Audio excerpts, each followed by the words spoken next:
What up, world? We back. It's your boy, Chuck Wick Ills, aka Charles Brown, CLBMG.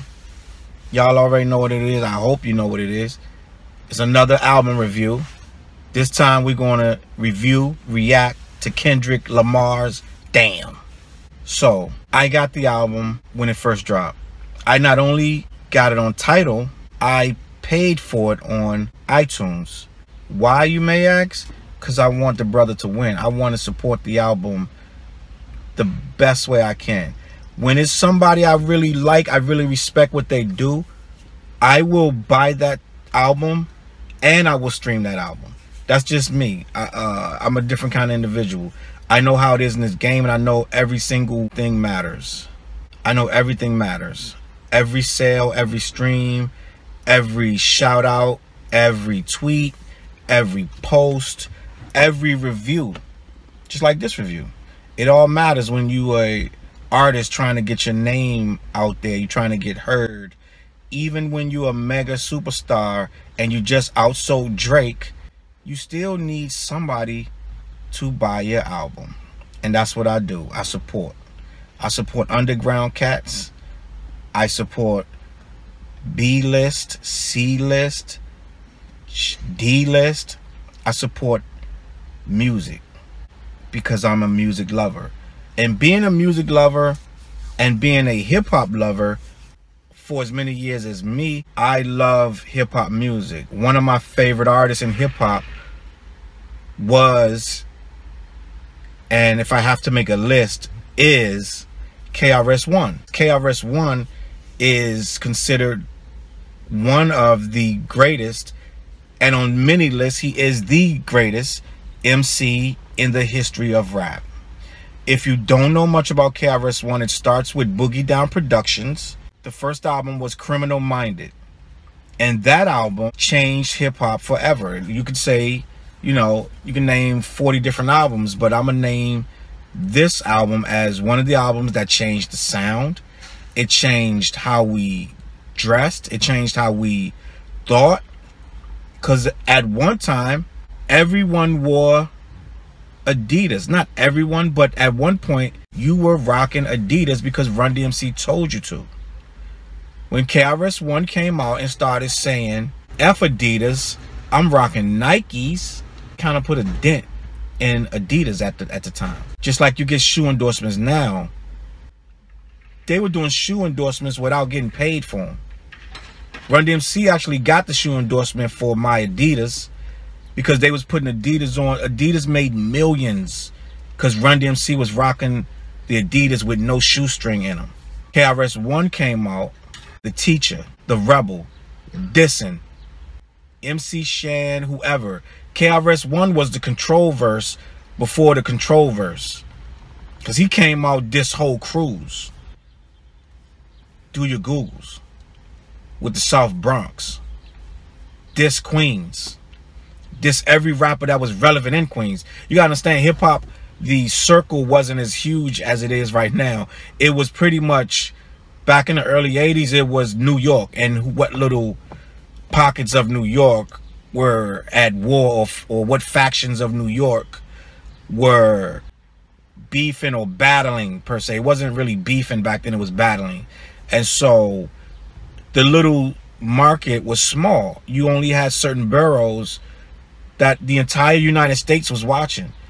Then you had people that came out of like Texas and like Scarface and Ghetto Boys, and a couple people from the South, and then you started getting some West Coast guys back when Dre was just starting, and he was still doing, you know, some other stuff. That all became what we know hip-hop as today. But at one point, it was all New York. And KRS-One shook up New York. Absolutely shook up New York. When he dropped South Bronx in response to MC Shan's Queensbridge, it was equivalent to Kendrick's Control verse back in 2013. And if there was a Twitter or Facebook or social media at all, it would have been the talk. Let's just say it would have been trending. Let's just put it like that. And it was trending just on our level. It trended by magazines and newsletters, and it trended by just word of mouth and people calling each other saying, listen to this. Just it circled the world just like anything else. So I said it to say this. Let me just explain where I'm going with this. Kendrick is around the same age that KRS was when BDP, aka Boogie Down Productions, dropped. BDP was in the center of a global takeover by music never seen before. Hip-hop was still in a baby stage. We all knew what hip-hop was at that point. They were already doing commercials, and they were already putting it in movies, and TV shows were already biting from it and doing stuff with breakdancing and things like that. But you had your mainstays, and you had your people. You had your Curtis Blow, you had your Run DMC, LL Cool J.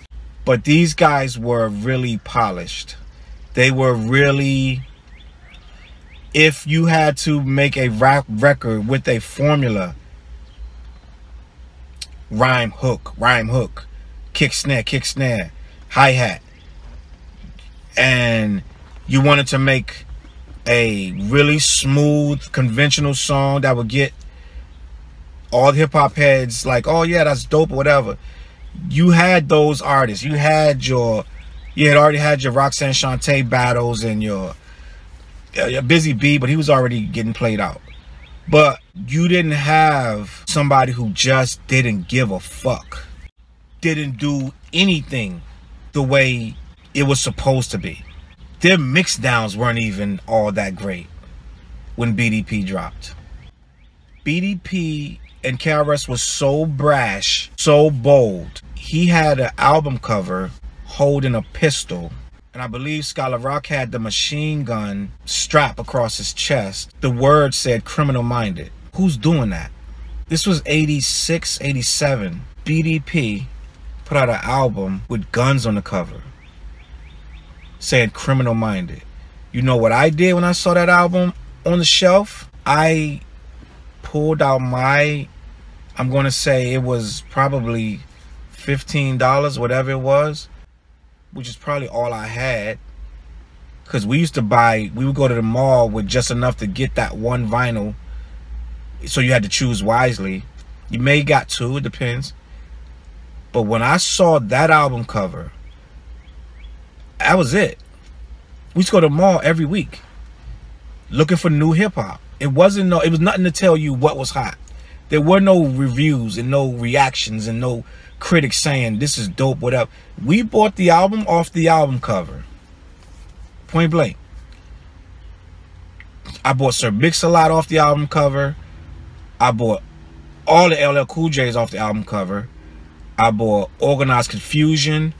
I bought Run DMC off the album cover. Everything you bought, you based it on the graphics that was on the album cover. There was no warning of what's coming out. I think it was The Source who even put together a list of albums that you could even process, that there was some kind of structure to this. We just seen shit pop up on the shelf. We didn't know what was coming out. There was no release date. We didn't know none of that. It just was on the shelf. You saw it. It looked like hip-hop. And I admit a couple times they got me. It looked like hip-hop, but it wasn't. It was some dumb shit. But for the most part, if it looked like hip-hop, it was hip-hop. And you didn't go in with a sound to expect. I bought Mantronics. I bought Jazzy Jeff, Fresh Prince. I didn't know what this shit was going to sound like till I got it home. They set up these little things where you can listen to the music. Fuck that.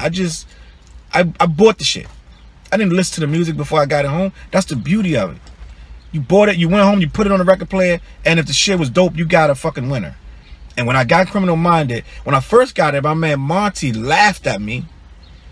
He laughed at me. He lives, I used to live on the 3rd floor. He lived down on the 1st floor.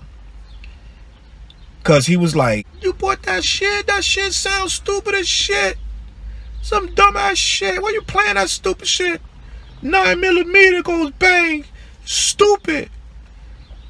About a week or two, because he could hear my music from upstairs. That's how loud he used to play my shit. He could hear it downstairs on the first floor. Came to my house with his hat in his hand one day, asking me to borrow that record. Now you want the record. I let him keep it because I used to borrow your shit. End of the day, it was so different. They didn't know how to process it. Just like Rakim, people didn't know how to process it. You knew it was dope, but you didn't know how to process it until you listened to it over and over. Not me. I bought Rakim off the cover. I never even heard of the dude. And yeah, we had Check Out My Melody was on the radio and things like that. But I don't think I bought that record for that. But I digress. So KRS was a upstart. He started a lot of shit. He said he only even made the records he made was because Marley Marl wouldn't put him on the radio. They told him his shit was whack. No, not Marley Marl, Mr. Magic. So he went out, made the record. He said he did it in one take and dissed the Juice Crew, who was with Mr. Magic and Marley Marl. Changed rap forever because they were the reigning champs, and he came out dissing all of them. Now, Kendrick did not get into the game off of dissing and beefing. But it has come to my attention as I'm looking at when Kendrick drops, the level of MCs that start feeling away, start acting funny, and start trying to stick their name in it and get this man shine. It's crazy. So what I'm saying is, Kendrick is not your typical MC. You got some people who can't rock with him, and you got some people who worship him. And I'm coming to learn that the people who can rock with him, usually they have a sense of like one or two type of things they listen to anyway. And the people who can rock with him are more eclectic. They have much more broad sense of music in and of itself. And they listen to more regions.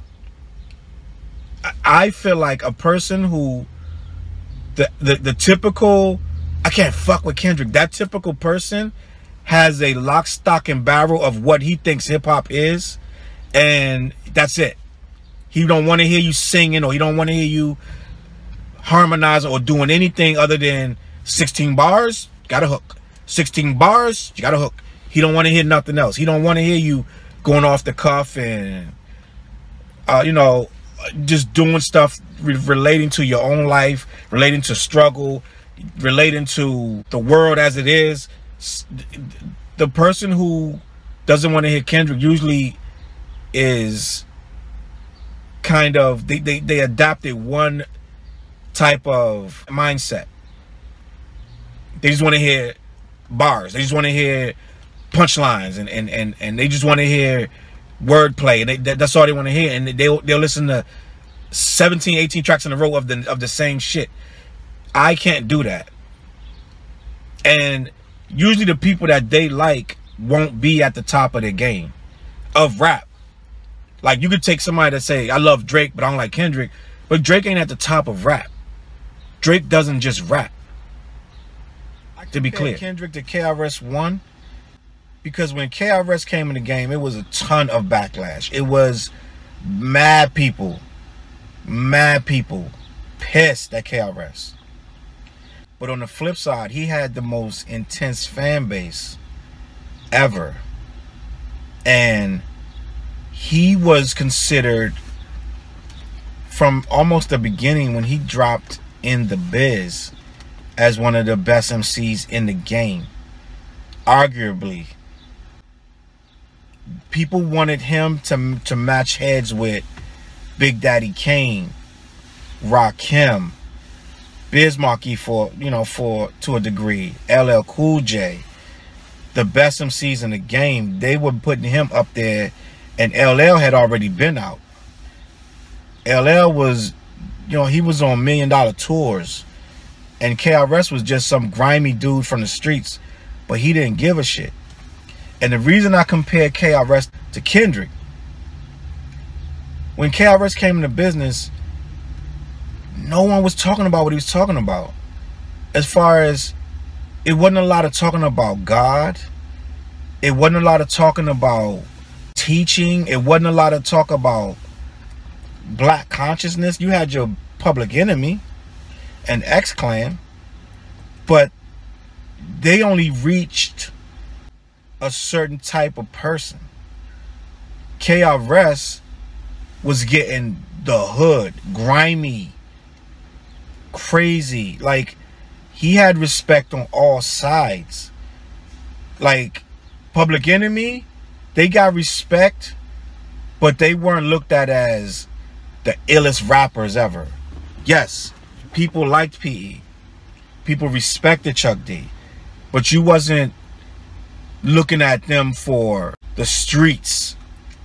What's going on in the streets? What are the real MC? What are the battlers talking about? What are they doing? You didn't pick that up for the... You picked up a Public Enemy album to be taught something, to learn something. You picked up a KRS album to learn what the fucking hustlers doing, what the average New York niggas doing, what is a cat that's selling drugs doing, what's a dude that's robbing people doing, what's a dude that's learning about the government so he can manipulate it, what's he doing? You know what I'm saying? Like, KRS, his words were different. It wasn't the same, I rhyme to the beat, I got the mic. No, it wasn't that shit. He changed flows up, bro. This guy would be on a different song with a different flow on every song. Harmonized a lot of singing. Boogie Down Productions will always get paid. They'll take the wackest song and make it better. It wasn't all rap and I'm so hard. This guy was, he'll break out in the middle of a song, do a reggae chant. He'll do a whole song doing a reggae chant. He'll do a whole song just singing the entire song. And they weren't all these just hard ass beats. He would take the weirdest Euro beat. That's why I don't understand people when they act like your beats gotta be so... The beat gotta be what it's supposed to be for the song. It's no box. Like when they say Nas need to learn how to pick his beats. Nas picking the beats for the songs. To make a song. It's not about every beat gotta be hot. Cause then you get an album where every beat is hot. But the album is trash because all it's trying to be is hot. It's not about just all hot beats. So with Kendrick, you got to sit down and listen to that album. You got to flow with it. You got to be in a zone to know that this not going to be your typical shit. Just like with KRS-One. Those albums are not your typical A, B, C, D, E, F, G albums. KRS was coming from well, why da da dang, why da da da dang, all this stuff. Yeah, saying no rapper was doing that. No rapper had that Caribbean vibe and the chants and the gospel type of the stuff that he was doing. A lot of reggae, a lot of calypso feels. He was using a lot of sounds that dudes wouldn't dare to touch. LL stuff was all boombastic. It was all kick and snare. It was never this weird. Go back and listen to Criminal Minded. Go back and listen to Nervous on the second BDP album. Go back and listen to them albums. It is not cookie cutter rap. Cookie cutter rap back then was boring. That's why a lot of dudes did not make it. That I was big fans of did not make it. Mantronics and Skinny Boys and all these guys that were dope, but they couldn't get beyond. They couldn't captivate us with different styles, different type of structures that could still be considered cool. A lot of cats can't do it. They can't. They follow what's cool, but they don't make what's cool. Kendrick right now is making what's cool. And I'm learning that the people that don't like Kendrick, they like stuff in a box. A person like me, I don't want stuff in a box. I went into this album to hear dope shit that I could not ever hear anywhere else, and that's what I got with this album. This album is dope, and we're gonna do the whole rundown real quick. I'm not gonna hold you up no longer with my soliloquy. Let's get into this album. First track, Blood. It's a nice little intro. I remember just sitting there and listening, trying to see where he was going with this, trying to get there before he got there, and he got there before I figured it out. With the lady taking his life, with him getting shot. Right there, it set the album off. It set it off where you had to realize, all right, there it is. This guy's a genius. He's doing it again. This could have been a silly, goofy intro about something stupid. This was like, you still don't know what it meant. That don't make it good. It just is good. I like what he did with that. I was very like, now I'm ready. You woke me up, pow, the gunshot, the blind lady kills you. We already in a different zone. We are in a different space. I haven't heard nothing like this on no rapper shit in a very long time. Let's go. Intro's done. Second track, DNA. When I first heard DNA, I was like, oh shit, this is nuts. This dude is about to murder this shit already. I was like, I was kind of worried because I'm like, all right, I saw the album cover, it looked weird. I was like, all right, it's Kendrick. I'm gonna give it a pass. It's whatever. This seemed like the era of these I don't give a shit album covers. The Pablo album cover. What the fuck was that?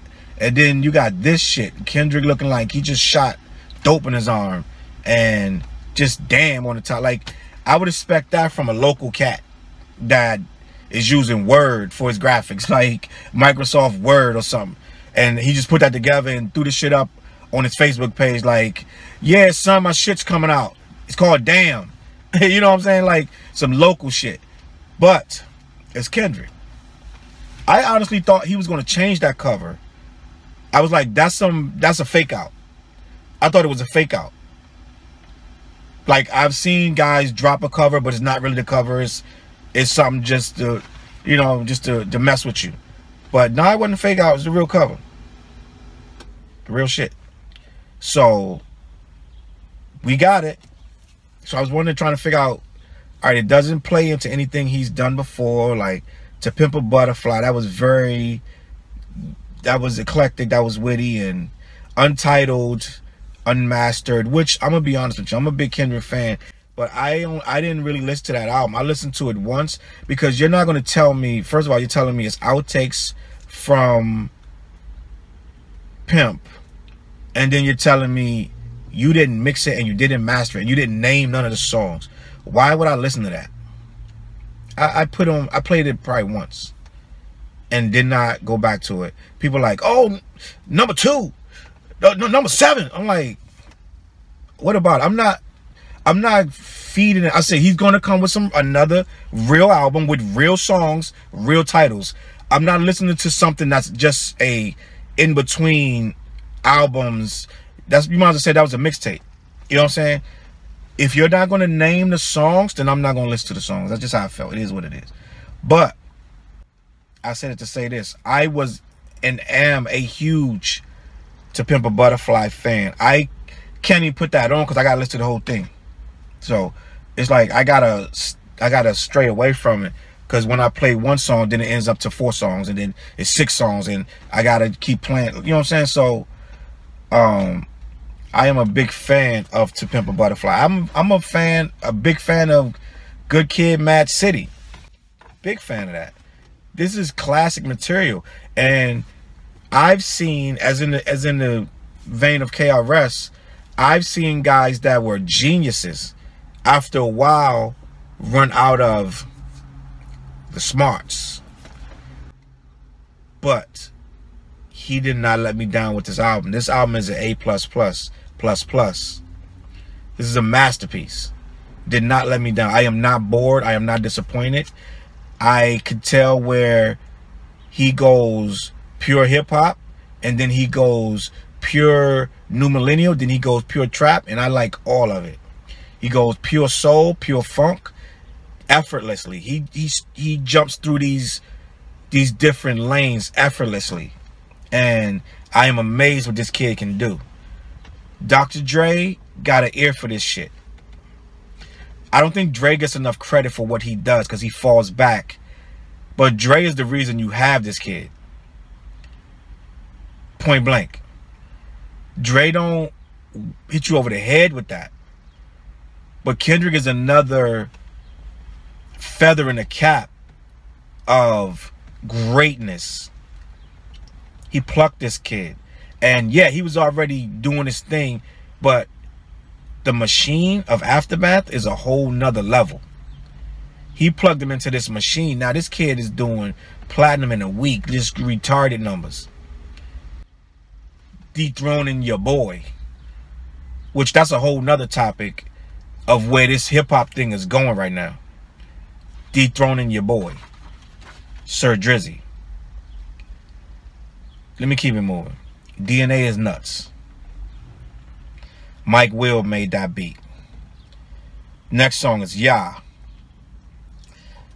Yeah, this song is slower. It's different. This is something a detractor is going to be like, see, this what I'm talking about. This your man. This the greatest. This the guy. This your dude. He #1. Like, yeah, nigga.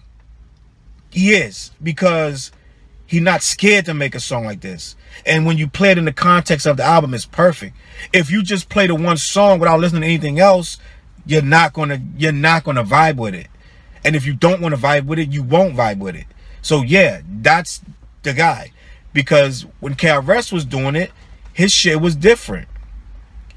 It was different. It wasn't the same throughout every song. Go play some Boogie Down Productions. Come back to me. He got more predictable as he got older. But early KRS, them first 3-4 albums, you didn't know what was gonna happen. Edutainment, or you didn't know what. He was coming out of nowhere. Where would they go? What would they do? All this stuff. It was, you didn't know what he was. He jumped from every style of music. And that's the same thing Kendrick does. And that's why a person, when I say Kendrick is in the top 20 right now, or 10 or 5, someone comes out of nowhere to immediately say his name can't be put in the name of these people. And I'm like, why? Why can't it? At some point, it's going to be someone new. Get over it, bro. Get over it. At some point, you're not going to be able to keep saying, all right, top 5. Nas, Rakim, KRS-One, Biggie, Jay-Z, Tupac, LL Cool J. Let me think. No. Sooner or later, you got to put one of these young cats in there. It's a fact. You can't go 50 years later and still keep saying, top 5. It's KRS, it's Rakim, Big Daddy Kane. You can't do that, bro. You can't do that. You can't. It evolves, bro. Because believe it or not, there were MCs before them.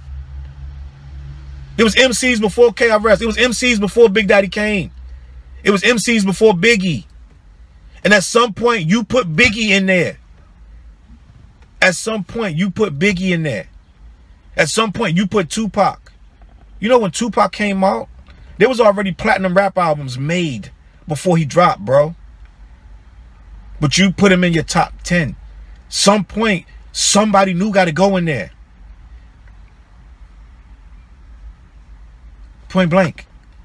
Just because you listen to rap in the 90s, it don't mean it's never going to be nothing good again. That's not how this works. So Kendrick is in the top 10. Deal with it, old head. So let me keep it moving. Element is next. This is one of my favorite songs on here.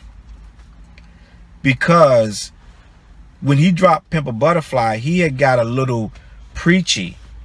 Some people say they can't flow with it because it's too righteous. It's too political. And I know what he was thinking. He was like, I try to free y'all fucking minds. And this the thanks I get. You don't even want to give me no singles. You want to tell me that it's It's some egghead shit. It's some, you know, I gotta put that shit on when I'm in the mood. But this other shit, this Young Thugger shit, this my shit, or this other shit, but you ain't gonna fuck with this because it's preaching. So he came back. And I know he had to, because any rapper with an ego, you sit there and watch the party turn up with Big Sean and Drake, and then they throwing on whoever, but it's nothing off your shit, even though you got #1 album in the world and you are doing numbers greater than all these niggas combined. But when it's time to party, dudes got to get on a dashiki and a fucking some Muslim shit to fucking put on "We Gonna Be Alright" or something. Like, it's not, that's the closest you're gonna get to a party song, and it ain't a party song. So a lot of people, I know a lot of people that was talking to me, they're like, I can't get into it, it has no replay value, it ain't for me. So Kendrick, he knows. If you're smart, you know, okay, I hit him with, I did all that. They were boxing him into this conscious, oh, look at Kendrick, he's so smart and conscious and relevant and woke. And but once you get in that box, it's hard as shit to get out. Ask Public Enemy, ask future KRS, who can barely sell a record to save his life right now because he got boxed in that teacher, spiritual. I saw a dude online the other day saying, if Kendrick supposed to be so conscious and woke and righteous, I hear a lot of N-bombs and a lot of nigga this, nigga that, but he supposed to be so conscious and righteous. And that's what they do to you. They did it to Nas. They did it to Pac. Once you drop your conscious album, or you got a couple conscious songs, and these apple tree people want to start clapping for you with the dashikis on and all this stuff, and they hold you up and start putting you on this throne of, everyone, look at him, this is how it should be done. Intelligent Africans should be rapping like this. Why aren't you talking about these things? Those people will, they want you all day, all night, rapping about, you know, the freaking the powers that be and the man and all. They want that all day. The problem is most people don't want to hear that all day. Once you get boxed in that, if you don't come out of that box as quickly as possible, you will be typecast and you will be expected to be in that box at all times. And that box, you can't sell records in that box. You cannot sell records in the box. You're going to get away with it once or twice. Nas fighting for his life to get out of that box. When Nas dropped the N album, that album went so deep and so preachy. I couldn't even listen to that shit. I couldn't even listen to that shit. I love Nas. It was too much. It's too much, bro. I used to, when I was rapping, I would have my conscience, this and that, and then even I was like, bro, like this world is, it's a lot going on. It don't, you can't just be preaching all the time. And that's the fall of KRS, which I haven't seen what happened with Kendrick. KRS got too teachy preachy. And that's when I hit, that's what people tell me when I say, you don't like KRS? They're like, man, he too preachy. He too preachy. He too arrogant. He think he knows everything. That's what people say. And I don't disagree with him. I love KRS. I took an oath to always buy KRS music, and that oath died years ago. I'm talking probably 10, 15 years ago. I can't tell you the last KRS-One record, and he's still in my top 5 forever. Top 5. Because what he's done and did on that mic and said, he's in the top 5 forever. But I don't buy KRS music no more. I don't watch his videos. And that's what happens when you get in that box. And that's what Kendrick did with that Pimp a Butterfly. He got in that box. He alienated a lot of casual fans and a lot of people. He did what he's supposed to do. We want that conscious album. Just like Joey Badass just gave us a masterpiece. But he cannot do that again. He cannot come right back with another teachy preachy. You can't, because this rap game will not allow you. You're going to get the accolades and you're going to get the people saying whatever. Like J. Cole cannot come back bad preachy. You can't. So Kendrick understood that. And I said it to say this. This Element song, if I had to smack a bit, yes. I'm going to make it look sexy. Ain't nothing teachy and preachy about that. Nothing. It was a lot of dudes out here sleeping on Kendrick's name. Not respecting what he's doing out here. And he had to come back and tell you, if I got to smack a nigga, I'm going to make it look sexy, but I'm going to smack you. You know what I'm saying? So I love this. I love the hard shit. I love the conscious shit too. I love when they're woke. But if you're so woke that all you're talking about is the devil and all, no one wants to hear that. I go to church for that. I'll go to church. I'm not putting on no rap music to hear that. So let me keep it moving. Next song. Feel. So Feel got that cast, that Outkast feel to me. It feels like something off of, you could be listening to a Aquemini or even ATL, something of that lane. It feels like something that you can vibe to, and like in your worst hours when you're just feeling like all kind of fucked up and shit is heavy. This the kind of shit you want to play. You know what I'm saying? Ain't nobody praying for me. This kind of music. And this is why people are starting to gravitate to this, because it's more real. You know what I'm saying? It's more realistic. It's not, just all about stupid shit.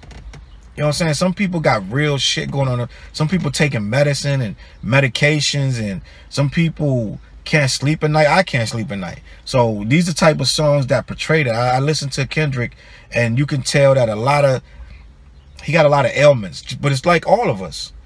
Like, we all having trouble sleeping at night, and a lot of rappers ain't saying that. You know what I'm saying? A lot of dudes struggling to get themselves together, and they not telling us all that, because it don't benefit them to look cool. They trying to look cool. So Kendrick is doing what I think you're supposed to do in rap, is tell the truth. And a song like this, when he's saying ain't nobody praying for me, that's something you feel in your heart. Rappers need to start saying what's in their heart. There's not a lot of rappers talking about God and talking about prayer and talking about life or death. It's not a lot of that. A lot of these guys are so busy trying to figure out how to turn up that they need to turn down some of that bullshit. Let's keep it moving. Next song, Loyalty. We're featuring Rihanna. Possibly, I have 3, maybe 4 favorites. Loyalty is probably my favorite song of the year right now. This song is so dope. Rihanna fits this so perfectly. I think they work well together. I was very impressed with this track. Soundwave and DJ Dahi produced it, and a couple other guys. This production is nuts. This is what I'm talking about. When you're considered the greatest rapper, one of the greatest rappers on earth, you got to prove it with stuff like this. You got to prove it. And you can't be a great rapper in 2017, but you sound like it's 1947. Like this sounds like a brand new song. It got a feature of one of the hottest females on planet Earth as far as musically, and they connected. It feels like this could have been, I'm sure it has nothing to do with Drake, but it could be directly at Drake. I'm sure if I was Drake and I was listening to this, I would feel a way. Like, this song is about me, questioning my loyalty. You know what I'm saying? But this is a dope song. One of the hottest records. You're going to hear this record this year. I promise you. You're going to hear this record this year. So, we're going to keep it moving. Next song. Pride. Pride's gonna get you. This song feel like it's 86 and it's Prince. It feels like I am listening to a session where Prince was putting together something in only a way that Prince would put it together. It sounds like this is straight from his drum machine, straight from his vaults of music, and they just snatched one of the reel-to-reels and ran with the shit, and just Kendrick hooked it up, started rapping to it. The shit is nuts. Again, it is different. It is different. You don't hear really anyone rapping to something like this, and I was nervous when I first heard it, like, wow, wait, am I gonna like this? I ended up liking it. You know what I'm saying? Like, I didn't skip anything when I first listened to it. I listened to stuff cautiously. Some stuff was like, whoa, where's he going with this? But this one I ended up liking. Once the thing started over and I let it run. Again, I don't have to skip this song. This song is banging. Next song. Humble. Everybody heard Humble around the same time. Kendrick dropped Humble out of nowhere. And the internet went nuts. I clicked on it, watched the video. I was like, this is a banger. This is bananas. A lot of cats were measuring it for shock value. They were trying to hear. They still sleeping on the guy. They always trying to measure him against some standard from 1991 or something. I don't know. But for this era, Kendrick Humble's this song is hands down probably one of the best rap songs in about 10 years. Because it doesn't give a fuck. And that's what a rap song supposed to do. He just pissed off half these bitches that's putting filters on their Instagram shit. Told him he tired of that shit. He want to see the stretch marks. They got mad at that. You ain't doing your job if you ain't making somebody mad. And they got mad at that.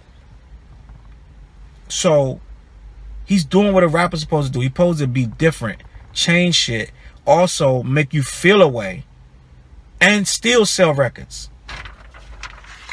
That's what he's doing. He's doing all that and still selling records. Shouts out to Kendrick. Killing this game. The atypical rapper. This is what you're supposed to do. All of these things line up to you being number one. You can't be number one if you can't hit people in the heart either way. If they're not talking about you, you dead. You dead out here. Next song. Lust. This shit. So, let me put the head in. That shit is hysterical. Because that's what you're thinking. Let me just get the head in. You know what I'm saying? This shit is teenage love. It's angst. It's everything you thinking about as a male. And if you say you're not, you're lying. This is what I'm talking about. Like, he could have been like, let me fuck. And he's like, nah, let me put the head in. That's some other shit. That's another level. Everybody's thinking that. But who's rapping about that? You know what I'm saying? This is some fly shit. Like, this is insane. And it's a catchy chorus. It's funny. If you find this kind of stuff funny, it's funny. It's genius. Because the worst thing a dude can do is try to prove that he's nice on every track. You gotta have some substance. You gotta be able to be in all kind of lanes to be number one. If a dude came to me and put an album, or not even an album, if he went every single day, 365 days from right now today, and went 365 days and had a mean ass, hot ass 16 every single day, or he did 80 bars every single day, brand new bar every single day, and it was all the same shit, you're not that nice. I'm sorry. If your shit sound like you in a fucking cipher every song you make, you're not that nice. If every song you make, it sounds like you're battling, you're not that nice. You're good at battling. That's it. You gotta have different styles. That's why they say battle rappers can't make songs. Because they can't think of nothing else. They looking at your shoes, they looking at your shirt. They're trying to diss you. That's not what this is. That's not how this works. That's not how this works. You gotta be versatile. This is versatile.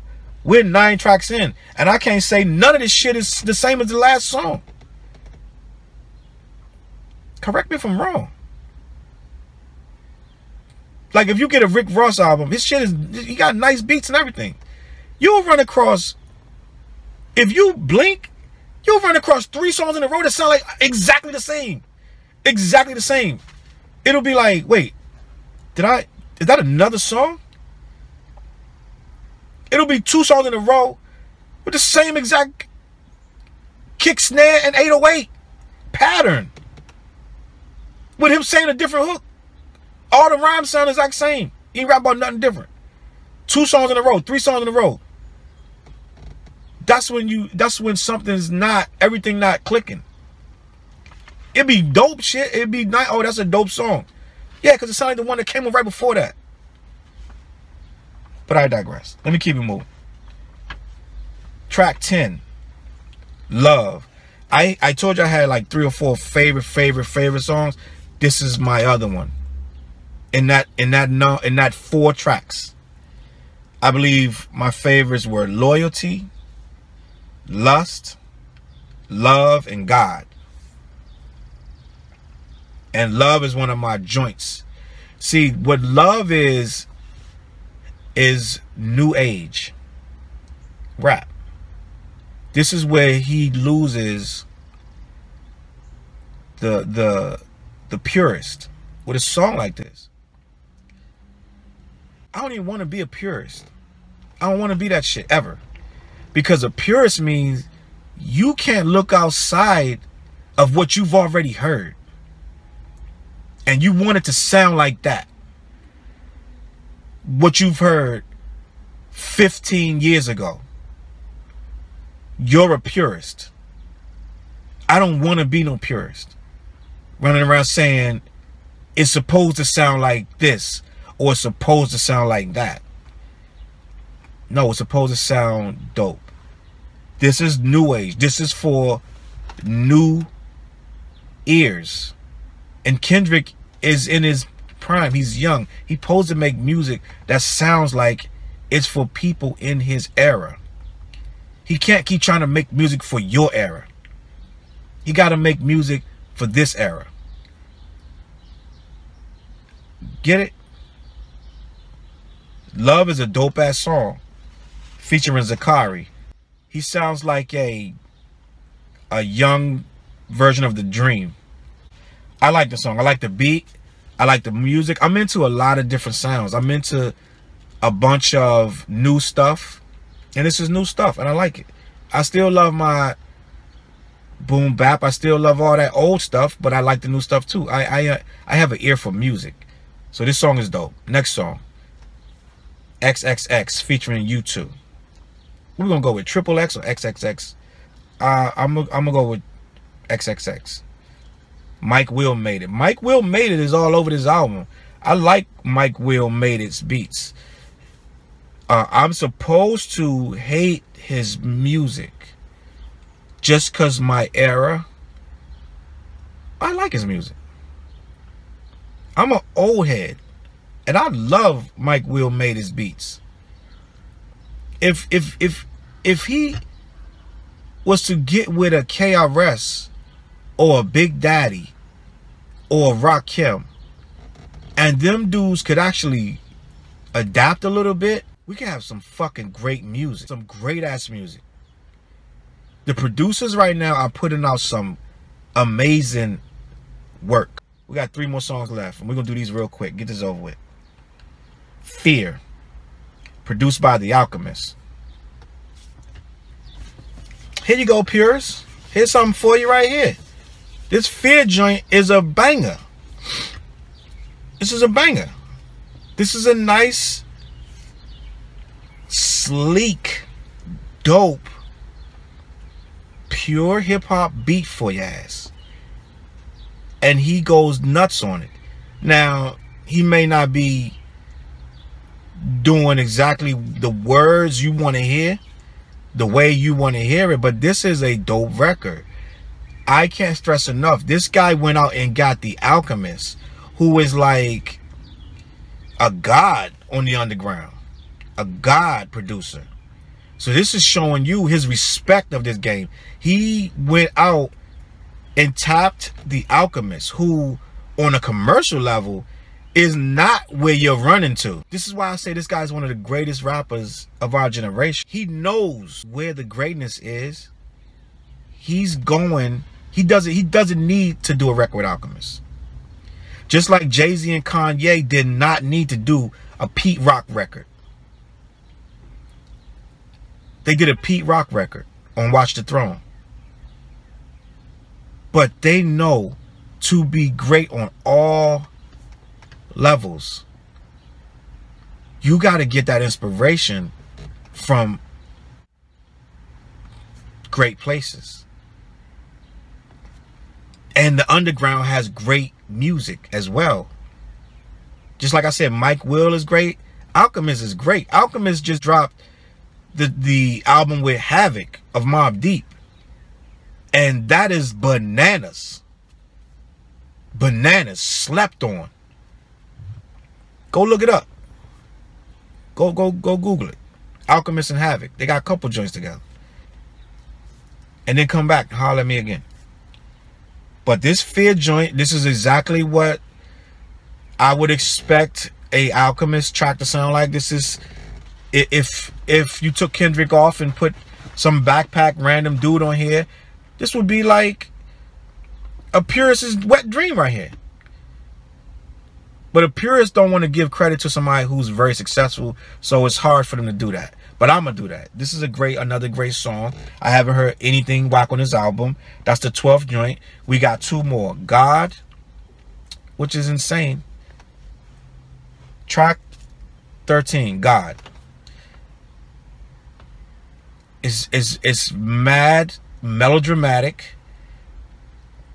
It is extremely, it's a very scenic visual. The sound, it puts you in a, it's almost like you're in space. You're traveling. You could lose yourself in this. And he still is not boring. He didn't bore you with a bunch of God talk. This is, I'm going to talk to you about how it feels to be in the presence of God, but I'm going to talk to you like it's just in the hood while you're doing it. You're in, I'm going to put you in the projects. I'm going to put you in the slums, the ghetto. And then I'm going to surround you with God while we're there. And we're going to see what we come up with. Great music. 14th track, Duckworth. Now, I'm going to be honest with you. I needed the internet to tell me what Duckworth was about. I knew it was a great story. Which, again, to be one of the greatest MCs ever, you got to know how to tell a story. You can't tell a story, you ain't no great MC. Point blank. If your top 10 rapper has never made a story song, scratch his name out of the top 10. He's done. He's done. Because he's not that great. So Duckworth is a great story. If this is true, which it appears to be true, this is the most insane case of coincidence you could possibly ever hear. And to put it into a story form with all of these dope beats. Again, these are literally dope. These are like 90s. These are they have that feel of that underground, that backpack, that boom bap-ish with that 90s now type of feel.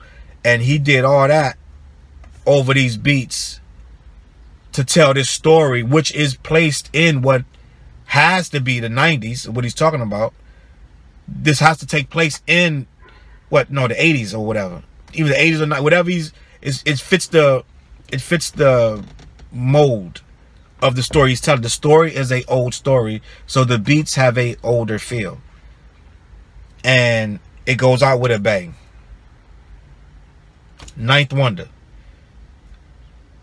If your MC in your top 10 has never recorded with Ninth Wonder or Alchemist or Pete Rock or Dr. Dre or, oh my God, I got so many that I can name, DJ Premier, then you have to reconsider him being in that top 20 or 10 or 5. This kid held his own with all of these great producers. That's why this album is great. That's why Damn is a exceptional piece of work. And I'm going to salute Kendrick for putting together another dope album. He did not disappoint me. I thought he was going to come back trying too hard, because Pimp a Butterfly had so many doubters. It got all the awards it needed to get. But in the streets, awards don't mean shit. And to maintain your street value, you gotta hit that mark of hood shit that they can bump in their cars without feeling like they on a slave plantation or they're in a Ku Klux Klan rally. It gotta feel like something that they can just bump in their whip with their girl without the feeling that they're in a history class. And he achieved that with Damn. Salute to Kendrick, salute to Top Dog, TDE. You're letting this kid do what he want to do. Salute to Dr. Dre. This is amazing music. Subscribe, like, dislike, either way, whatever. Watch the video. Google the shit. CLBMG.com. Peace out.